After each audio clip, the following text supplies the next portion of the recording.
Ya wah, kalau nasihat ulama, Quran sudah tidak didengar, maka alam yang milik Allah ini akan bicara. Wahai penduduk Indonesia yang diberi iman oleh Allah, sekarang alam sudah menasihati kita 7 sebab mengapa musibah datang bertubi-tubi. Yang pertama, karena banyaknya maksiat. Surah Yasin ayat 19 yang kita baca setiap hari. Kemalangan terjadi, musibah terjadi, malapetaka terjadi karena dosa keterlaluan kalian kepada Allah. Yang kedua, karena banyaknya orang berbuat zalim. Dengarkan surah Qasas ayat 59. Kami tidak akan menghancurkan satu daerah kecuali para penduduknya banyak berbuat zalim. Anak durhaka pada orang tua, istri yang berani kepada suaminya, perampok, pembunuhan di mana-mana. Ini mengundang bala bencana. Yang ketiga, mengundang bala bencana karena kelakuan tangan-tangan manusia. Rum 41. Telah tampak kerusakan di daratan dan lautan karena tangan-tangan jahil manusia, agar mereka merasakan akibat perbuatan mereka. Sebagian mereka merasakan akibat perbuatan mereka, agar mereka kembali kepada Allah. Yang keempat, bencana terjadi karena para tokoh melakukan kemaksiatan dan kezaliman.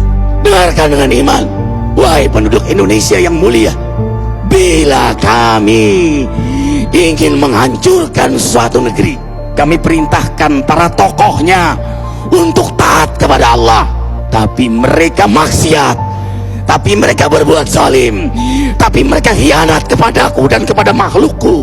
Fahaqa alaihil qaul, maka haklah untuk mereka datang bala bencana seperti kaum Ad, kaum Samud, kaum Lut, kaum Nuh. Kami hancurkan sehancur-hancurnya. Siapa tokoh itu? Para pemimpin kita yang sumpah Al-Quran di kepalanya, demi Allah tidak korupsi, lalu korupsi. Siapa lagi? Hartawan, orang-orang kaya yang dengan harta berpoya-poya, sombong, maksiat dengan kekayaannya di tengah orang yang banyak menderita.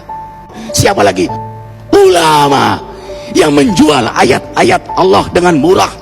Subhanallah. Yang kelima, mengapa bala bencana terjadi? Karena orang-orang soleh, orang-orang baik diam melihat kemaksiatan dan kemungkaran. Surah Al-Anfal ayat 25. Takutlah kalian dengan musibah yang tidak hanya menimpa orang yang maksiat, orang yang berbuat zalim, tapi juga kalian orang-orang soleh. Maka masa bodoh dengan kemaksiatan bukanlah sikap seorang mukmin. Amar ma'ruf nahi munkar adalah amal cerdas. Yang keenam, justru karena rahmat Allah, karena peringatan yang Allah hadirkan agar hadir mahkamah kesadaran kita. Ikhwah, dengarkan dengan iman surah Al-Baqarah ayat 155, 156, 157.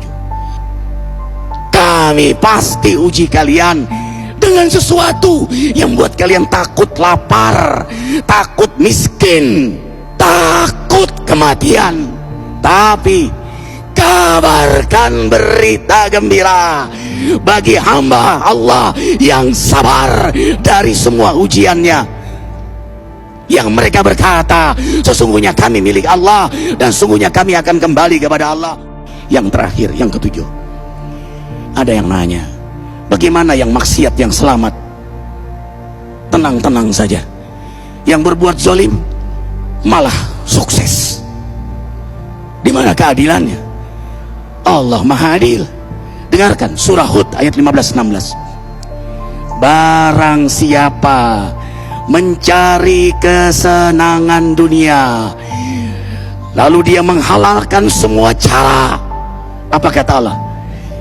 Kami beri, tapi di akhirat tidak mendapatkan secuil pun kenikmatan, malah nikmat di dunianya menjadi bahan bakar azab untuk dirinya. Itulah istidrat. Lalu apa sikap kita sekarang? Orang beriman menjadikan peristiwa apapun sebagai jalan untuk mendekatkan dirinya kepada Allah.